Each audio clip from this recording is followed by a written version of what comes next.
Olá, prezados e prezadas, tudo bem com vocês? Aqui é o professor Cláudio Nascimento, mais uma vez trazendo para vocês aí a nossa aula de História.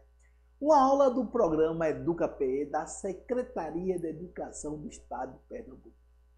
Professor Cláudio Nascimento hoje da Escola de Referência de Ensino Fundamental Creuza Câmara Dornelas traz para vocês um tema maravilhoso, extraordinário, brilhante e sensacional, que é a Lei da Terra. Lei de Terra e seus desdobramentos. Lá no Segundo Império.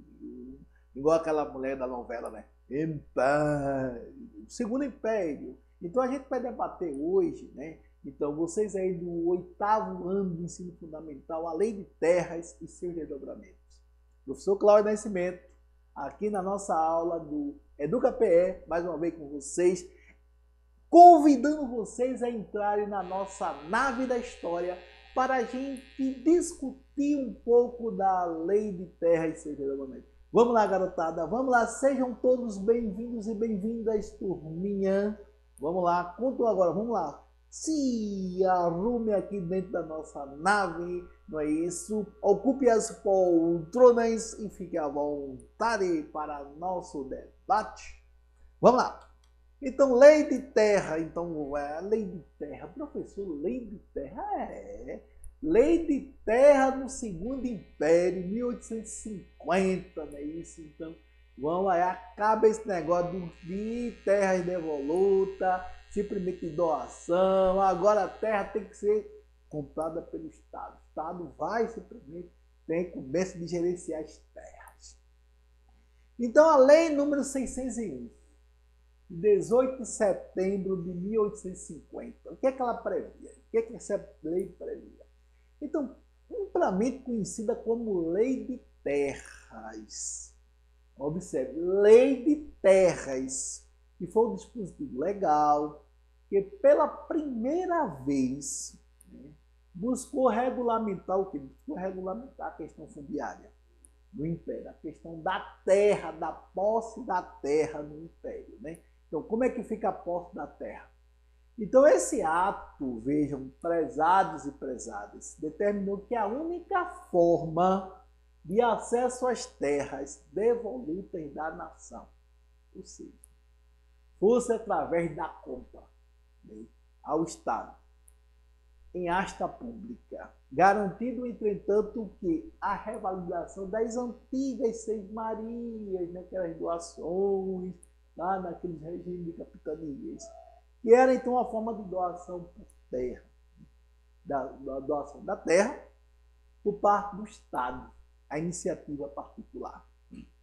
Então, práticas existentes desde os tempos coloniais, como a gente havia colocado, né? Então, e das posses realizadas até aquele momento, desde que estas tivessem o quê? Tivesse sido feito de forma mansa e pacífica. Não, mas agora, se para ocupar as terras devolutas do Estado, tem que comprar. A lei deixa bem claro, tem que comprar ao Estado, ao agente público. Então, as terras localizadas nas fronteiras seriam exceção, né? Essa regra, ou seja, permitindo-se a cessão gratuita por parte do Estado em uma área até 10 léguas da fronteira. Observa, até 10 léguas da fronteira havia uma exceção. Né? Então ficava ainda estabelecido o quê?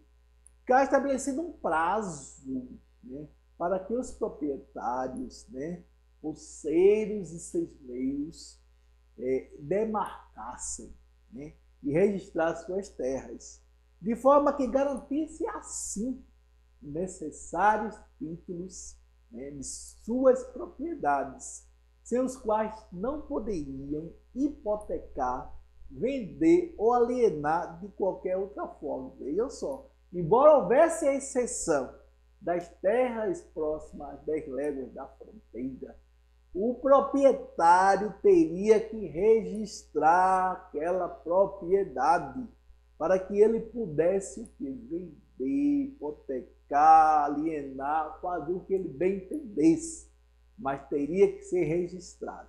Caso contrário, ele não teria nenhum direito, hein?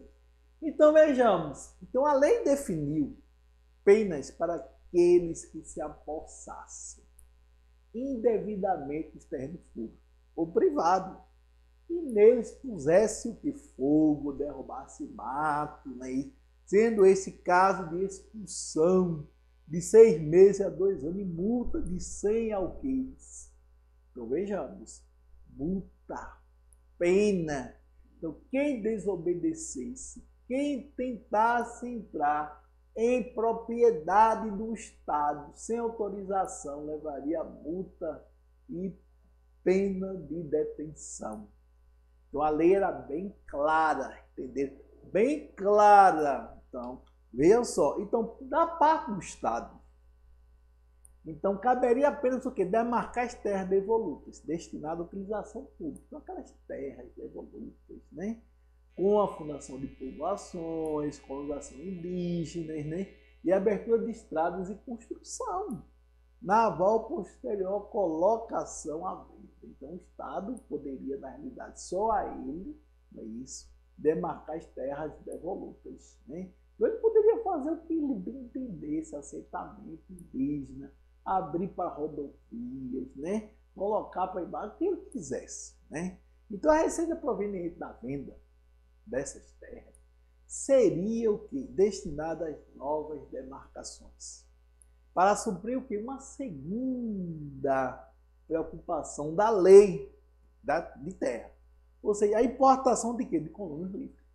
Então, a venda dessas terras aí, iria custear o quê? A entrada de colônias livres, né? Porque com o fim do tráfico da universal, com a proibição do tráfico negreiro, a partir de 1850, começou uma nova estratégia de trazer uma nova mão de obra para substituir a mão de obra negreira existente no país. Então, evidentemente, que isso aí teria um custo. Então, como é que o Estado levantaria esse dinheiro, esse recurso, no meio da venda dessa propriedade? Então, essa questão tornava o que particularmente urgente, frente ao que? A aprovação apenas de 14 dias antes da Lei Eusébio de Queiroz, que extinguiu o tráfico de escravos no Brasil, acabando com o quê? Com o principal fonte da mão de obra das fazendas do país. Então, como é que os fazendeiros do Oeste Paulista, né, lá das suas fazendas com a plantação de café, iriam o quê? Desenvolver a agricultura? Queria, na realidade, estar colocando a mão de obra ali. Queria trabalhar que não fosse o escravo. Teria que trazer alguém. E a estratégia foi a questão da importação. Trazer o que? Colônias estrangeiras livres para o Brasil. Ah, mas isso teria um custo. Ah, então vamos vender as terras. Então a lei da terra instituiu também a repartição geral de quê? De terras públicas, ou seja, com o objetivo de organizar, dirigir a mediação, divisão, né, descrição de terras devolutas, bem como tratar da conservação, fiscalização, vendas, de distribuição dessas terras. Além de propor e executar medidas relativas à colonização.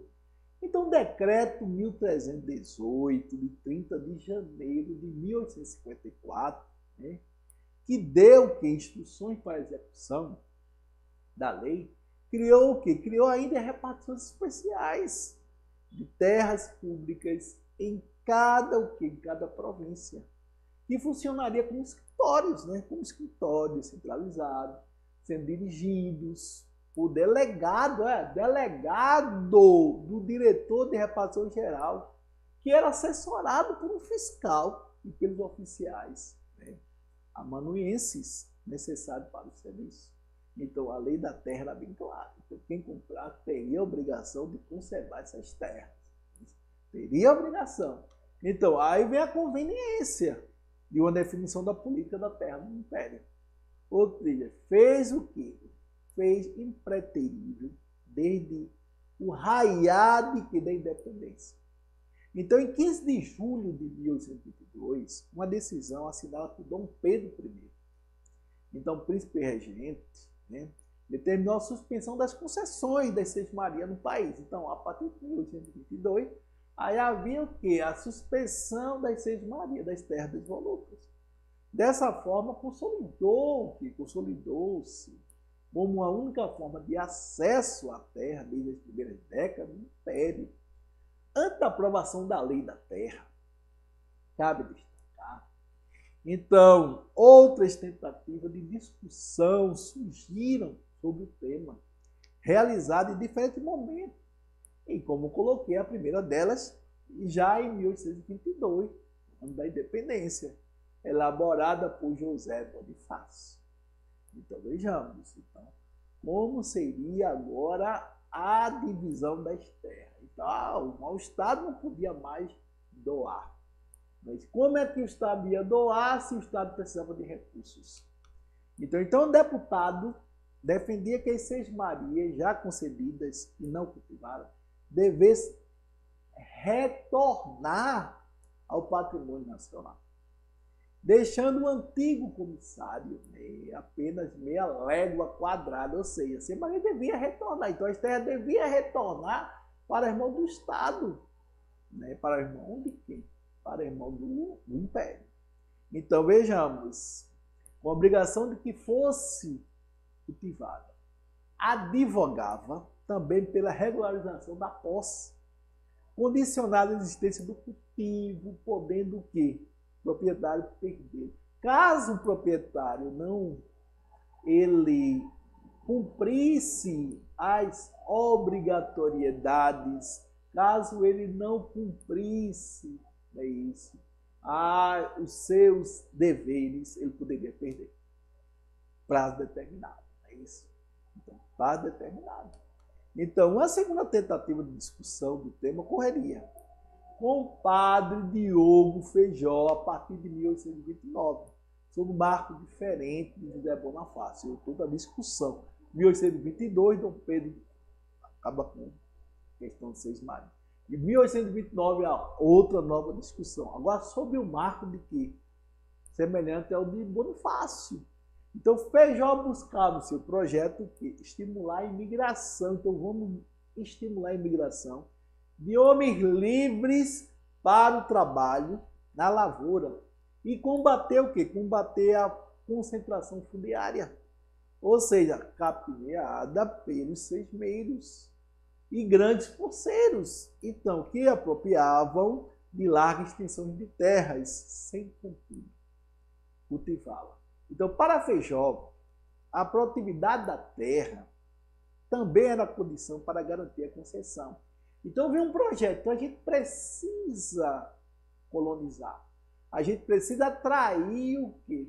O trabalhador livre. A gente precisa atrair o quê? A mão de obra livre, a imigração de homens livres para trabalhar nessas terras devolutas. Então, no projeto padre, do padre político, então, para a revalidação das antigas Três Marias, deveria o quê? Deveria ter sido concebidas há, no mínimo, 10 anos. E seus proprietários deveriam estar obrigados a aproveitá-las ou vendê-las num prazo de quê? Num prazo de 5 anos, caso não cultivasse. Então, caso o proprietário não cultivasse as terras, ele teria que repassar. Então, se o ostracismo político fez a proposta do Bonifácio sobre a lei da terra ficar de lado, no caso de Feijó, foi justamente o oposto, que ofuscou o projeto. Ou seja, o eleitor regente, o eleito regente único em 1835, então lá no processo regencial, o seu governo foi marcado por diversas rebeliões no norte e sul do país, que acabaram deixando de que a questão da terra e da migração em segundo plano. Porque, devido às rebeliões do período regencial, esse projeto ficou de lado, Então, os grandes proprietários se recusaram, a sua maioria, a registrar suas terras, pela ameaça, né, de que isso representava ao equilíbrio do poder local no campo, né? Ou seja, as penas prometidas pelo Estado acabaram não sendo executadas, porque o proprietário deveria cuidar das terras, deveria fazer com que essas terras prosperassem, caso ele perderia. Então, dessa forma, ainda durante o Império, seriam criadas novas secretarias de repartições, na tentativa de se aplicar o quê? De se aplicar a lei, como a Secretaria do Estado de Negócios, né? Então, Comércio e Obras Públicas em 1861. E a Inspetoria Geral das Terras e Colonização em 1876. Entretanto, o poder de ação desses órgãos, né, foi limitado à terra. Continuou a ser adquirida sem o controle do Estado, através de quê? De prática de constante falsificação de documentos.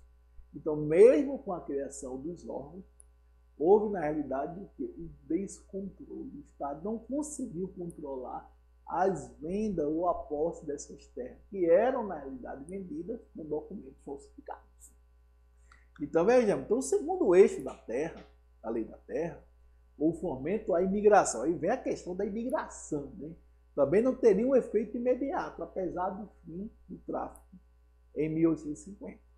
Então, nos anos imediatamente posteriores, o que se verificou foi o seguinte: foi a intensificação do tráfico, né, interprovincial, com a venda de quê? De escravos por parte de quê? Por parte das províncias do Nordeste, que apresentavam o quê? Um declínio em suas culturas, da cana-de-açúcar e algodão, para as províncias do eixo econômico do Sudeste e suas lavouras cafeeiras em franca extinção.